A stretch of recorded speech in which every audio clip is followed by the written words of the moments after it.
محنت تبلیغ کی محنت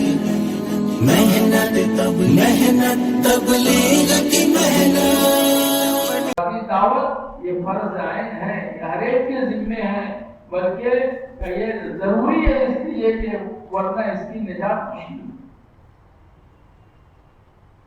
اس لیے یہ پورا مجمع نیت کرے، اگر ہم خلق انفرادی دعوت میں آ جائیں، انفرادی دعوت میں سارے لوگ آ جائیں گے تو روزانہ پورے شہر میں کتنے لوگوں تک دین کی بات پہنچے، کتنے لوگ دین پر، سنت پر، شریعت پر آنے لگ جائیں گے۔ لیکن کہا کہ یہ اپنی کمزوری ہے، اللہ ہم سب کو معاف فرمائے اور اس کمزوری کو دور کرنے کا عزم کرے۔ یہاں بھی بیٹھے تو انفرادی دعوت ہے، کاروبار میں ہو تو انفرادی دعوت، گھر میں ہو تو دعوت، یہ اتنا اندر میں اتر جائے کہ ہم پر نیند میں بھی کوئی اٹھائے تو ہم اس کو دعوت پیش کریں۔ اللہ کے نبی صلی اللہ علیہ وسلم کی زندگی ہم دیکھ لیں، سیرت، حضرت نے فرمایا مکے کی زندگی میں ممبر نہیں تھا، 10 سال تک انفرادی دعوت، ممبر تو بعد میں آیا ہے، 10 سال تک انفرادی دعوت چلتی رہی مکی زندگی میں۔ ہمارے تو یہ آخری درجہ ہے ممبر، یہ کوئی اعزاز کی چیز نہیں ہے، اور وہ لوگوں میں چل پھر کے آدمی انفرادی دعوت کا اہتمام کرتا ہے، انفرادی دعوت دیتا ہے تو ایمان بنے گا، تعلق معاملہ جب ملے گا تو اس میں آنے والی رکاوٹ اور دشواری پر آدمی اللہ سے چھپتے چھپتے اپنی بات کہے، اور پھر اللہ پاک دعاؤں کی قبولیت دے گی۔ 2 باتیں مولانا سردار صاحب نے فرمائی، دعوت اور دعا۔ آج کے دعا غالب ہو، دعوت مغلوب ہو، یعنی دعا زیادہ ہو، دعوت کم ہو۔ دعوت جتنی اس سے زیادہ دعا ہو، جتنی دعوت ہے اس سے زیادہ دعا ہو۔ آج کے دعا سے کم بنے گی۔ آج دعا مانگنے کی کیفیت نہیں بنتی تو بنانا پڑے، کیفیت اس کی بن جائے گی جو عوام میں چلتا پھرتا رہے، احوال دیکھے گا اور جب سنے گا تو اس کو اندازہ ہوگا کہ امت کا کیا حال ہے اور امت کہاں جا رہی ہے۔ پھر اس کو نہیں بولنا پڑے گا کہ تو دعا مانگ، یہ خود ہوئے گا اللہ کے سامنے بیٹھ کے، یہ اللہ کا آخرت میں پوچھ لیا تو میرا کیا ہو۔ مکہ مکرمہ کی کارگزاری جماعت نے ابھی وہاں سنائی ہے کہ مکہ کے اطراف میں ہماری جماعت کام کر رہی تھی، وہاں لوگوں کو یہ معلوم نہیں تھا کہ بیت اللہ کہاں ہے۔ ہر سال جانے والوں سے پوچھو کہ اللہ نے پوچھا تم سے کہ یہ اطراف میں لوگوں کو بیت اللہ نہیں پتا ہے کہ بیت اللہ کہاں ہے، تو یہ کیا جواب دیں؟ جب آدمی کے سامنے یہ احوال آئیں گے تو اس کو اندازہ ہوگا اس بات کا کہ ہم کہاں جا رہے ہیں۔ حضرت فرماتے تھے امت مرتد ہو رہی ہو تو اپنی تجارتوں میں لگے، اپنے کاروبار میں لگے ہو اور اپنے حلال کمائی میں لگے ہو، اللہ کے ہاں جواب دینا مشکل ہو۔ یہ کوئی رسمی اور سرسری کام نہیں ہے، وقتی کام نہیں ہے۔ یہاں ہم وقت دیکھتے ہیں، کاروبار میں وقت نہیں دیکھتے، یہ ترتیب بدل جائے، یہاں وقت نہیں دیکھیں گے، کاروبار میں گھڑی گھنٹے دے کے آ جائیں، ہم اپنے آپ کو فارغ کر دیں گے۔ اصل کام میرا یہ ہے، اصل ذمہ داری میری یہ ہے کہ اللہ کا دین دنیا میں کیسے زندہ ہو۔ اس کے لیے آپ کے دائی کے اندر تو سنتوں کا خوب اہتمام، پورا بیان ہی حضرت کا اس پر ہوا، سنت پر پورا بیان، اور عجیب باتیں فرمائی۔ اور یہاں تک حضرت نے فرمایا کہ اگر معمول کی وجہ سے آدمی سنت پر چلنے میں ہچکچاہٹ اور شرم محسوس کرنا ہے تو مولانا الیاس صاحب رحمۃ اللہ علیہ کا ملفوظ ہے، اس کا مطلب یہ ہے کہ اس کے دل میں کفر کی جڑ جگہ پکڑ چکی ہے، کفر کی جڑ اس کے دل میں جگہ پکڑ چکی ہے۔ جب یہ اس ماحول سے متاثر ہو گئے، حضرت ہمارے مجھے خود کہنے لگا، یہ لوگ کارگزاری سنا رہا تھا کہ ایک ماحول کا ایسا، وہاں پر میں نے کہا کہ بھائی یہاں سنت تو ٹھیک ہے لیکن آپ یہاں سنت پر عمل کرو گے تو لوگ ہنسیں گے اور تم سنت کو ہنسانے کا ذریعہ بنو گے۔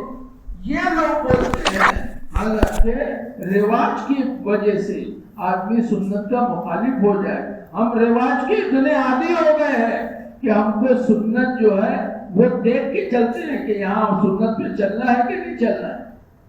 رواج غالب ہے، سنت مغلوب ہو گئی۔ آج اس لیے سنت کا اہتمام ہو۔ مولانا الیاس صاحب رحمۃ اللہ علیہ کا ایک واقعہ سنایا، آپ بہت زیادہ بیمار تھے، اتنی بیماری تھی کہ چارپائی اٹھا کر مسجد میں صف میں لا کے کھڑی کی جاتی تھی۔ ایک مفتی صاحب کہنے لگے آپ اتنے بیمار ہو، اگر آپ میں بحیثیت مفتی آپ کو ایک فتویٰ دیتا ہوں کہ آپ اپنی نماز علیحدہ پڑھ سکتے ہو۔ مولانا الیاس صاحب رحمۃ اللہ علیہ فرمانے لگے کہ ساری زندگی لوگوں کو ایمان پر اٹھاتے رہے اور ساری زندگی لوگوں کو ایمان کے طرف بلاتے رہے اور ایمان کی دعوت دیتے رہے، تم چاہتے ہو کہ آخری وقتوں میں منافق مر کے مر جاؤں؟ تم چاہتے ہو کہ میں منافق مر جاؤں؟ جماعت کی نماز چھوڑنے کا کہ جو سنت ہے اس پر مولانا الیاس صاحب فرما رہے ہیں کہ تم چاہتے ہو میں منافق مر جاؤں؟ آپ کے سنتوں نے یہاں تک کہا کہ ایک مرتبہ صحابہ میدان میں ہیں، مقابلہ چل رہا ہے، جب وہ بات ختم ہو گئی تو دیکھا کہ دشمنوں نے اپنے ہتھیار درخت پہ لٹکا دیے۔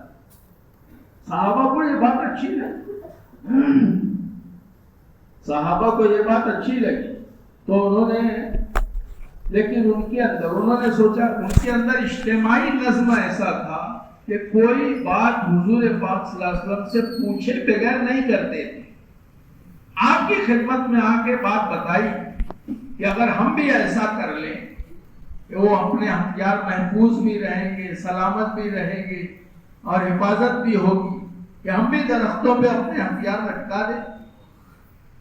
تو حضور پاک صلی اللہ علیہ وسلم نے فرمایا کہ ایک مرتبہ جب بحر قلزم بنی اسرائیل موسیٰ علیہ السلام کے ساتھ پار کر چکے، پار کرنے کے بعد دیکھا بنی اسرائیل نے کہ کچھ لوگ ایک بت کی پوجا کر رہے ہیں، تو موسیٰ علیہ السلام سے کہنے لگے کیا یہ اچھا ہو کہ ہم کو بھی ایک بت مل جاتا کہ ہم اس کی پوجا کریں۔ سمجھ میں آ رہی بات؟ سمجھنے والی بات ہے یہ۔ جب صحابہ نے یہ کہا کہ ہم بھی ہتھیار لٹکا دیں تو ان کو حضور پاک صلی اللہ علیہ وسلم نے یہ واقعہ سنایا کہ بنی اسرائیل کہنے لگے کہ وہ بت کی پوجا کر رہے ہیں، ہم کو بھی ایک بت مل جائے تو ہم بھی بت کی پوجا کریں۔ سنتوں کو چھوڑنے والا بت کی پوجا کے کرنے کے عقیدے کے بھی خلاف ہے، اس لیے اپنا عقیدہ بھی محفوظ ہو سنتوں کے اعتبار سے۔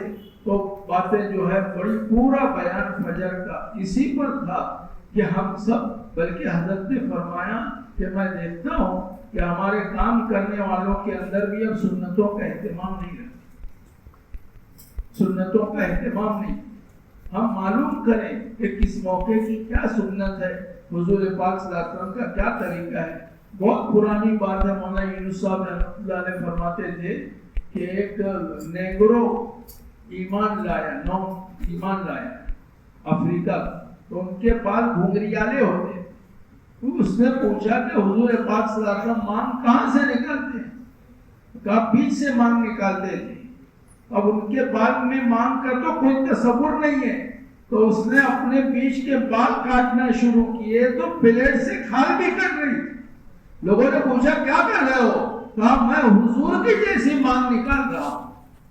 اپنے اندر بھی یہ جذبہ پیدا ہو جائے کہ ہمارا کوئی کام ہم کوشش کریں کہ سنت کے خلاف نہ ہو، سنت کے مطابق ہو، ماحول سے متاثر نہیں ہوں گے ہم کہ ماحول اجازت نہیں دیتا، لوگ کیا کہیں گے، لوگ کیا بولیں گے، لوگ ہنسیں گے، لوگ مذاق اڑائیں گے۔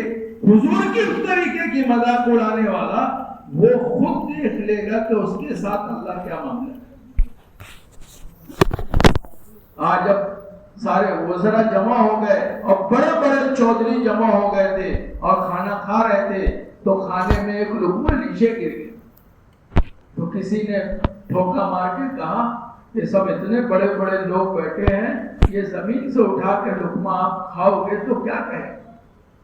تو انہوں نے کہا کہ ان احمقوں کی وجہ سے میں حضور کا طریقہ چھوڑ دوں، حضور کا طریقہ میں چھوڑ دوں، آکے یہ ہو نہیں سکتا ہے۔ آکے اس لیے ضروری ہے اس طرف توجہ دلائی گئی کہ ہمارے محنت میں چلنے والے ہر آدمی جو ہے وہ سنتوں کے پابندی اور سنتوں کا اہتمام کرے، معلوم کرے، ہم علماء سے پوچھیں کہ اپنی سنت کیا ہے۔ اور آپ دیکھو گے گھروں میں اس کا ماحول نہیں. گھروں میں کیا ماحول ہے؟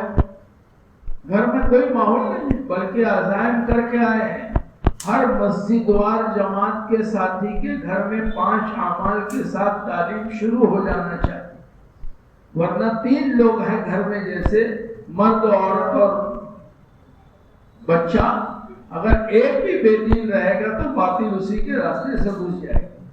اور اس سے بچنے کا نسخہ کیا ہے؟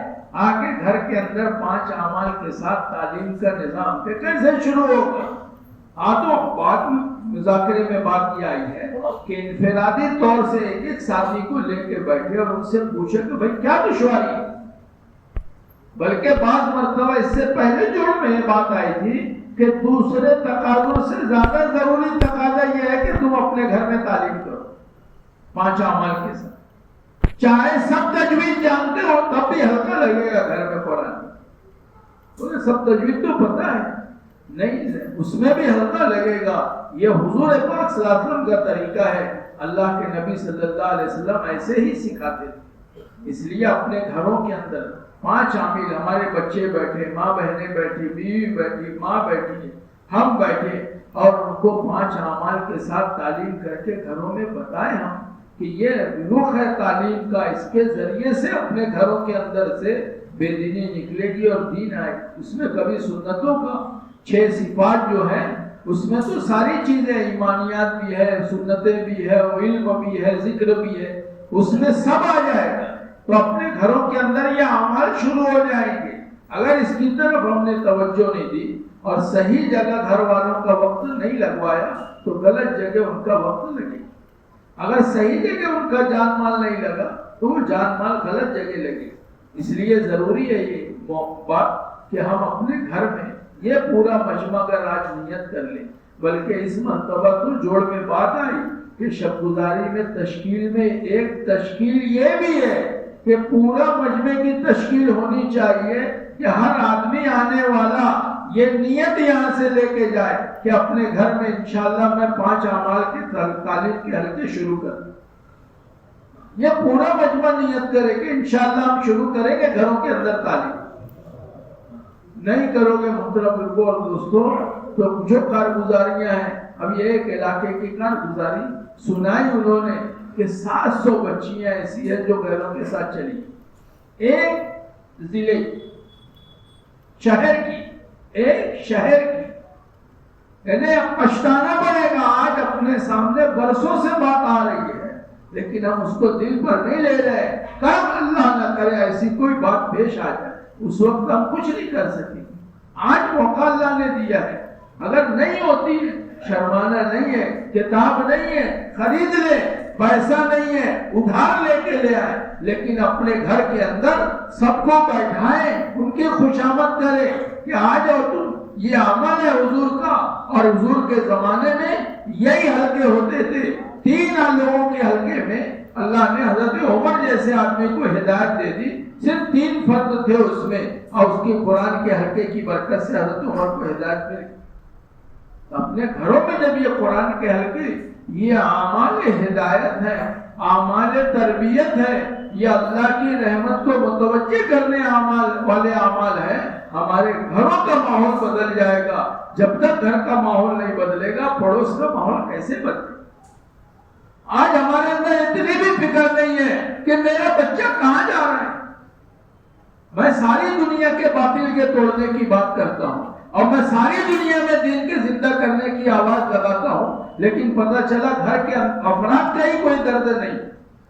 جب گھر کے فرد کا اپنی اولاد کا درد نہیں آئے گا، آج تک اپنی اولاد کی میں نے تشکیل نہیں کی، یا اگر میں نہیں بات کر سکتا کہ اسے کو لگایا نہیں کہ ذرا میرے بچے کو سمجھا دو، اس کا بھی کچھ وقت اللہ کے راستے میں لگ جائے. کہ یہ اگر باہر رہ گیا محنت سے، اسی کے ذریعے سے باطل گھر میں گھسے گا، بڑھاپے میں ماں باپ چاہیں گے کہ یہ ہماری خدمت کرے، یہ باہر نکال کے پھینک دے گا، کل ہمارے رونے اس کے سامنے کوئی کام نہیں ہے.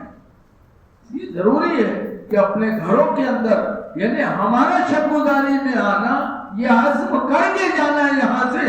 اب تک کی جو غفلت ہوئی اللہ اس کو معاف کر دے. آئندہ کے کم سے کم یہ عزائم ہونے چاہیے کہ ہر شب گزاری سے کچھ نہ کچھ ہمارے عمل میں ترقی ہوتی رہے، آگے ہم آگے بڑھتے رہے. ایسا نہیں ہو کہ 30 سال پہلے جس سطح پر تھے آج بھی اسی سطح پر نہیں، بلکہ ہم آگے بڑھے. کاروبار والا کاروبار میں آگے بڑھتا ہے آج، ورنہ حالات ایسے ہو گئے ہیں محترم بزرگوں اور دوستوں. ایک جماعت ایسے علاقے میں پہنچی، گزشتہ سفر کی کارگزاری اس مرتبہ انہوں نے سنائی. وہاں کے لوگ آئے اور کہنے لگے کہ ہمارے علاقے سے امتداد ختم ہو گیا، انا للہ و انا الیہ راجعون. تو لوگوں نے کہا کہ انا للہ پڑھنے کی کیا بات ہے، تو الحمدللہ کہنے کی بات. تو کہا کہ نہیں، انا للہ پڑھنے کی بات ہے کہ اب کوئی مسلمان نہیں بچا ہے، اس لیے ارتداد ختم ہو گیا، سارے مرتد ہو چکے. محنت کے بغیر دین پہ باقی رہنا یا محنت کے بغیر آدمی کے اپنے دین کی حفاظت کرنا بہت مشکل ہے. ورنہ یہ آج احوال ایسے ہیں، اتنے سخت حالات میں بھی اگر ہم نہیں فکر کریں گے، یعنی ایسا ہے کہ آج ہمارا مفتی یعقوب صاحب فرمانے لگے جس کے دل میں جس نے خروج نہ کیا ہو یا جس نے خروج کا ارادہ نہ کیا ہو وہ نفاق کی موت مرے. جس نے خروج نہ کیا ہو یا جس نے خروج کا ارادہ نہ کیا ہو، مسلم شریف کی روایت ہے کہ وہ نفاق کی موت مرے. بہت پہلے مولانا یونس صاحب رحمۃ اللہ علیہ فرماتے تھے کہ جس دل میں شہادت کا جذبہ نہیں ہے وہ نفاق کی موت مرے. ہمارے ہم کو چھوٹ جانے کا محنت کے احساس بھی باقی نہیں رہتا. بعض مرتبہ ہم اتنے چھوڑنے کے عادی ہو چکے ہوتے ہیں، جیسے کرنے والا عادی ہوتا ہے کہ اگر کرتے کرتے کوئی عمل چھوٹ جاتا ہے تو اس کا احساس اس کو ہوتا ہے.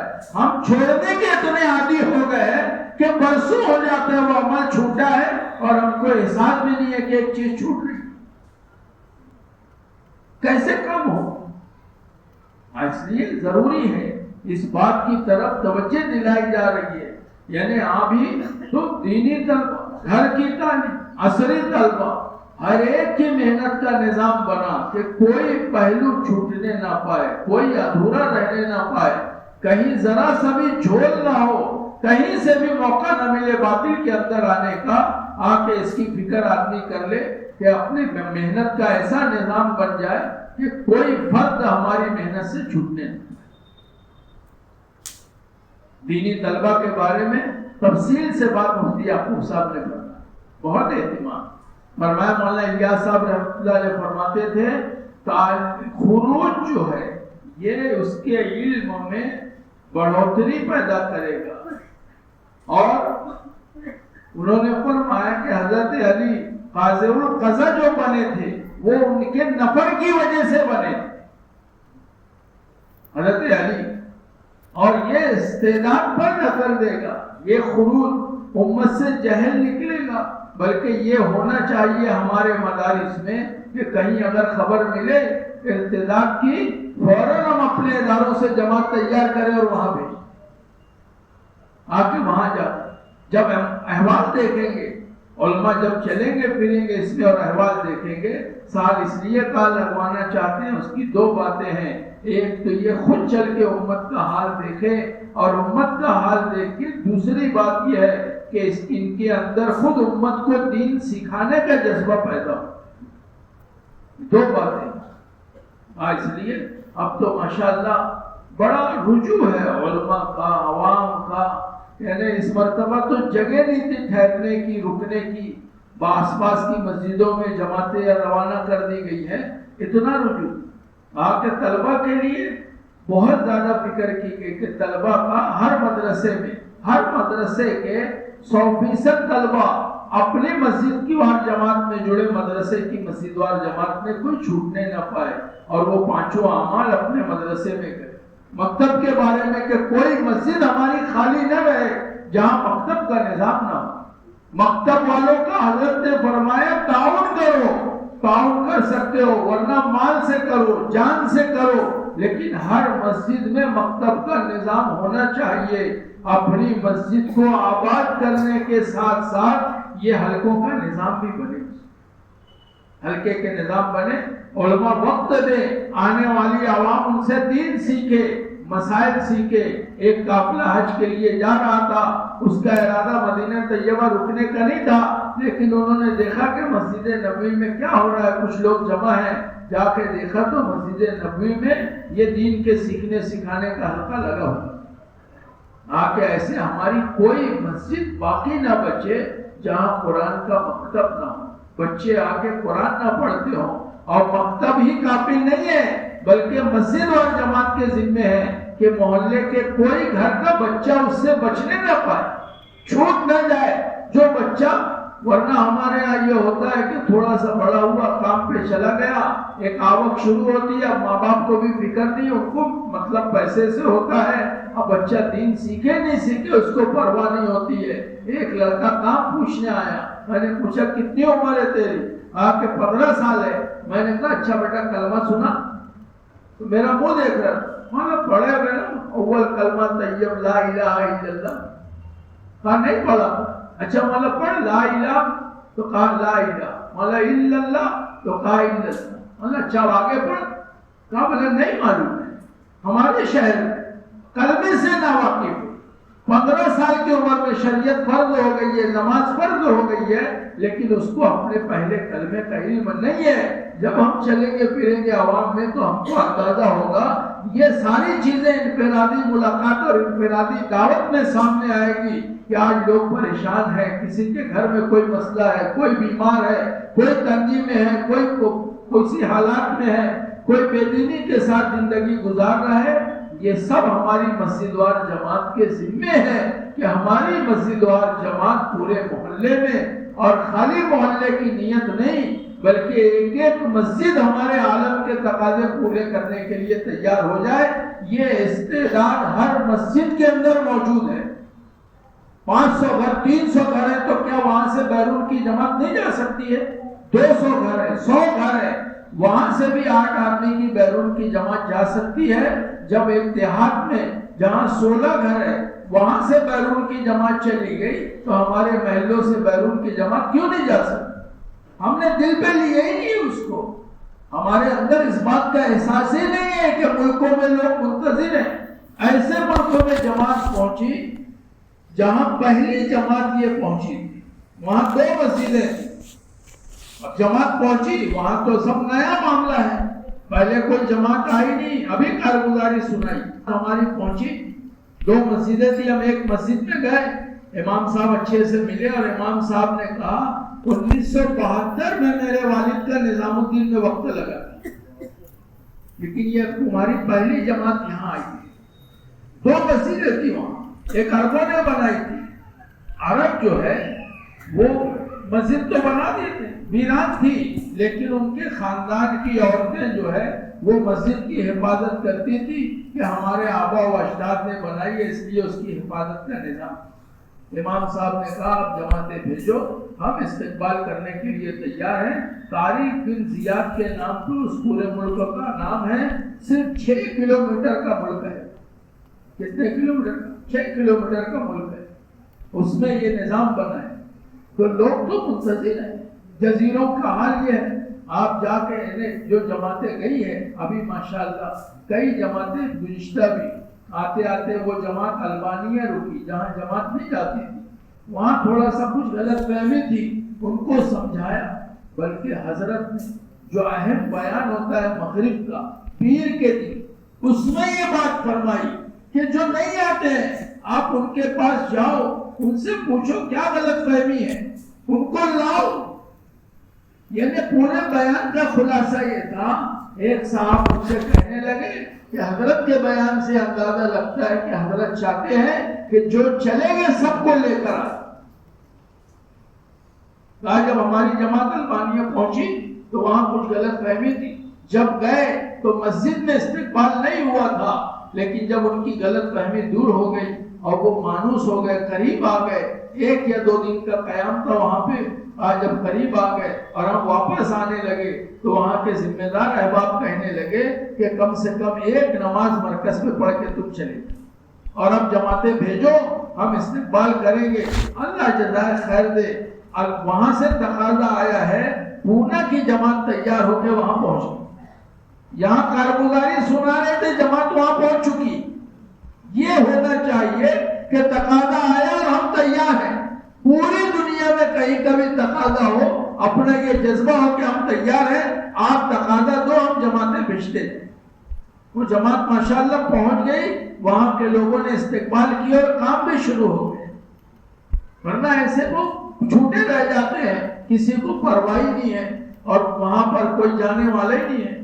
خرچ کی بات کرتے حضرت نے فرمایا کہ بڑے خرچ کی جماعتیں بنائیں، دسترخوان وسیع کریں اپنا، دوسروں کے کھانے کا جذبہ نہیں بلکہ اپنا دسترخوان وسیع ہو. جماعتیں بڑا خرچہ لے کر جائے. دسترخوان وسیع سے مراد یہ ہے کہ مقامی لوگوں کو بیٹھا کے کھلا کے ان کو مانوس کرے، متوجہ کرے. جن جماعتوں کا دسترخوان وسیع ہوتا ہے وہ علاقے میں جماعتیں کام کر کے آتی. اس لیے یہ تقاضے تھے کہ یہ ایسے یعنی یہ جوڑ میں یہ سمجھ میں آیا کہ واقعی وہاں جانے کے بعد اندازہ ہوتا ہے کہ اتنا کام ہے کہ دوسرے کوئی کام کرنے کا موقع ہی نہیں ہے. کہاں سے دوسرا کام کریں گے؟ ایسے احوال ہیں. آپ کے یہی ایک کام ہے جس کے اندر جو ہے ہم اس میں فکر کے ساتھ اس میں چلتے رہے. ورنہ وہ حضرت نے پڑھی وہ آیت کہ آدمی کا دین برباد ہو جائے گا، دین خراب ہو جائے گا اگر وہ محنت کو چھوڑ دے گا اور اپنے کاروبار میں اور اپنی کھیتیوں میں مشغول ہو جائے گا. ہاں اس کا دین محفوظ نہیں ہے. ہم تو سرسری اور سطحی لگے ابھی ہمارے اندر تبلیغ اتری نہیں ہے. ہمارے اندر تو اپنے گھر والوں کا درد نہیں ہے. اگر میرے گھر والوں کا درد ہوتا تو میرے گھر میں یہ اعمال میں شروع کر چکا ہوتا کہ ان کی آخرت کا کیا. اصل تو آخرت ہے. دنیا تو گزر جائے گی، وقتی ہے. آخرت میں اللہ کے ہاں جواب دینا ہوگا. اس لیے آخرت کی تیاری کا یہ موقع ہے. آدمی کا دین کہ یہ محفوظ رہے. یہ اعمال دعوت اس کے لیے ہے. یہ اعمال دعوت سے اس کا دین محفوظ رہے گا. ہر ایک کو متوجہ کرے. محلے کا کوئی گھر اور کوئی فرد چھوٹنے نہ پائے جس کو ہم دعوت کی محنت کی طرف متوجہ نہ کریں، دعوت کی محنت کی طرف ان کو مانوس کرے. کہ یہ ضروری ہے. ایک بیان حضرت کا حسن ظن پر ہوا، اچھے گمان پر ہوا. وہ بیان سننے کے بعد ایسا لگتا ہے کہ آدمی کوئی بھی گمان اللہ سے کر لے گا، اللہ اس کو پورا کر دے. اب کوئی بھی تقاضا آ جائے اللہ پورا کروا دے. وہاں مشورہ ہو رہا تھا. ایک مولوی صاحب آئے، میں تیسرے سال میں جانا چاہتا ہوں. تو مشورے سے روکا جا رہا تھا کہ ابھی تم کو 1.5 سال ہوئے، دوسرا سال لگا کے آنے کے، تھوڑا سا کچھ دن رک جاؤ پھر چلے جائیں. اور 1.5 سال میں بھی ان کا 2 خروج ہو چکا ہے. ایسا نہیں کہ دوسرا سال لگا کے آپ 2 سال 1.5 سال سے آرام سے بیٹھے ہیں، بلکہ یہ جذبہ پیدا ہو رہا ہے کہ ہم نکلے. یہ ہماری جان اور ہمارا مال اللہ کی نسبت پر بے قیمت اور بے حیثیت کر دے. دنیا میں اللہ کا دین زندہ ہو جائے گا. اور آج ہماری جان اور مال کے قیمتی ہونے نے اللہ کے دین کو دنیا میں پھیلنے سے روک. ہمارا جذبہ یہ پورا مجمع، یہ سب ایسی استعداد کے لوگ ہیں کہ یہ ملکوں میں جا سکتے ہیں اور ملکوں کے تقاضے پورے کر سکتے ہیں. ایک جزیرے والوں نے کہا کہ آج 10 سال سے ہمارے یہاں کوئی جماعت نہیں آئی. اتنی جماعتوں کے تقاضے ہیں کہ ہم اندازہ نہیں لگا سکتے. یعنی ہزاروں جماعتیں بھی اگر ایک صوبے سے نکلے گی تو دنیا کا تقاضا پورا نہیں ہو پائے گا. ہمارے یہاں ضلع سے 2 4 6 جماعتیں بیرون کی جا کر آتی ہیں. ہم مطمئن ہو جاتے ہیں کہ جماعتیں جا رہی ہے. حضرت کا کہنا یہ ہے کہ ہر فرد جو ہے وہ اللہ کے راستے میں نکلے اور اس کی محنت کرے. عورتوں کی طرف بہت متوجہ کیا. کہنے لگے، حضرت نے فرمایا مرد کے کاروبار میں عورت کا تعاون کرنا، مرد کے کاروبار میں عورت کا تعاون کرنا قرب قیامت کی علامت ہے. تو عورتوں کا کمانا کیا ہوگا؟ عورت کا مرد کے کاروبار میں تعاون کرنا قرب قیامت کی علامت ہے. تو عورت کا کمانا کیسا ہو؟ کتنی بڑی قیامت ہو. یہ بہت ضروری ہے. جو باتیں آ رہی ہے ہم ایسا نہیں کہ سن لیں اور اس کو بھول جائیں، بلکہ اس میں ہم لے اپنے ذمہ تقاضا کہ نہیں اب تو ہو چکی غفلت. اور کتنے دن ہم دنیا میں جیئیں گے اور رہیں گے اور آزاد رہیں گے، بلکہ اپنی قیمتی جان اور اپنا مال، اپنا قیمتی وقت، یہ اس کو اور قیمتی بنانے کے لیے نسبت لگ جائے اور ہم اللہ کے دین کے تقاضوں پہ ایسے تیار ہو جائے۔ آج دیکھو ماشاءاللہ، ابھی جا کر آئے 2 مہینہ اور 2 دن کے بعد اگلا سفر ہے، وہاں سے آئے 8 دن کے بعد تیسرا سفر ہے، ان کے بھی بیوی بچے ہیں، ان کے بھی کاروبار ہیں، ان کی بھی ضرورتیں ہیں۔ اللہ اپنی قدرت سے پوری کرتا ہے۔ جب ہمارا گمان یہ ہوگا کہ اللہ پوری کریں گے، اگر اپنی ذات پر اور اپنی ذات کا بت ہوگا تو یہ بت ہم کو ہر جگہ رکاوٹ پیدا کرے گا۔ یہ بت اندر سے نکل جائے کہ میں نہیں کرتا، مجھ سے نہیں ہوتا، بلکہ جو کچھ ہوتا ہے اور جو کچھ کرنے والی ذات ہے وہ صرف تنے تنا ایک اللہ کی ہے۔ اللہ کے کرنے سے سب ہوتا ہے۔ آپ نے اندر یہ جذبہ اور داعیہ پیدا ہو جائے۔ یہ مجمع اب شرائط بڑھتے جا رہی ہے۔ آج بیرون گزشتہ آسان تھا، مشکل ہو گیا، ابھی بھی نہیں نکلیں گے۔ جیسے 2 ماہ میں 1 مرتبہ 4 مہینہ لگایا ہوا آدمی جا سکتا تھا، اب یہ شرط آ گئی ہے کہ اب بیرون کی قواعد رکھنے والا آدمی ہی 2 مہینہ ہے۔ اب ختم بات ہو۔ ایسی بیرون کو پہلے 1-4 مہینہ لگایا ہوا جا سکتا تھا، اب یہ ایک بیرون 1 اندرون یا 3 مرتبہ لگایا ہوا جائے۔ ہو سکتا کل اس سے زیادہ شرط آ جائے، کیونکہ حضرت نے فرمایا ہم جماعتوں کی تعداد نہیں بلکہ استعداد دیکھنا چاہتے ہیں کہ جماعتیں کوالٹی والی، ایکسپورٹ کوالٹی کا مال کیسا ہونا چاہیے۔ اس لیے اپنا جذبہ یہ ہو، یعنی ہم تو یہ موقع چکنے والا نہیں ہے۔ دیکھو شیطان کیا کرتا ہے، ٹالتا ہے، نماز میں بھی ٹالتا ہے۔ چلو 1:30 والی چھوٹ گئی نا، 2 والی پڑھ دی، 2 والی چھوٹ گئی 2:30 والی پڑھ دی، ایسے اس میں بھی ٹالتا ہے اور وہ ٹال کے وہ غافل کر دیتا ہے، اور یہاں تک کہ نماز قضا ہو جاتی ہے یا جماعت چھوٹ جاتی ہے یا نماز رہ جاتی ہے۔ ایسے ہی دین کی محنت میں ٹالتے ٹالتے اگلے ہفتے چلے جائیں گے، اگلے مہینے چلے جائیں گے، اگلے سال چلے جائیں گے، آنکھیں مہینوں ہو گئے، برسوں ہو گئے، لیکن وہ کام نہیں ہو سکا اور وہ خروج نہیں ہو سکا۔ آ کے حضرت فرمانے لگے اس کا کوئی بدل نہیں ہے، جیسے نماز اللہ کا حکم ہے اس کے پڑھنے کا طریقہ ہے، زکات اللہ کا حکم ہے اس کے ادا کرنے کا طریقہ ہے، حج اس اللہ کا حکم ہے اس کے کرنے کا طریقہ ہے، ایسے دعوت اللہ کا امر ہے اور اس کے کرنے کا طریقہ ہے۔ اسی طریقے پر ہوگی تو دعوت بنے گی، اور اس طریقے پہ نہیں ہوگی محترم بزرگوں اور دوستوں، آج کے وہ طریقہ آ جائے جو طریقہ اللہ کے نبی نے امت کو دیا ہے۔ آج یہ محنت آج عموم اس میں آ رہا ہے، لوگ متوجہ ہیں، آنے کو تیار ہیں۔ ہم اپنی جان بچا لیں یا اپنی چاہت کے تقاضے پورے کریں، یہ دین کا تقاضا پورا نہیں کر رہا ہے بلکہ یہ اپنی چاہت کا تقاضا پورا کر رہا ہے۔ اس سے دین نہیں بڑھے گا، اس کی چاہت پروان چڑھے۔ جیسے رواج کے طریقوں سے دین کے کام کرنے سے رواج عام ہوگا، دین عام نہیں ہوگا، ایسے ہی اپنی چاہت کا تقاضا پورا کرنے سے آدمی کی چاہت پروان چڑھے گی، دین پروان نہیں چڑھے۔ یہ جذبے کے مولانا یوسف صاحب نے فرمایا اچھے جذبوں کا قربان کرنا اطاعت ہے، کہ آدمی اچھا جذبہ قربان کر دے۔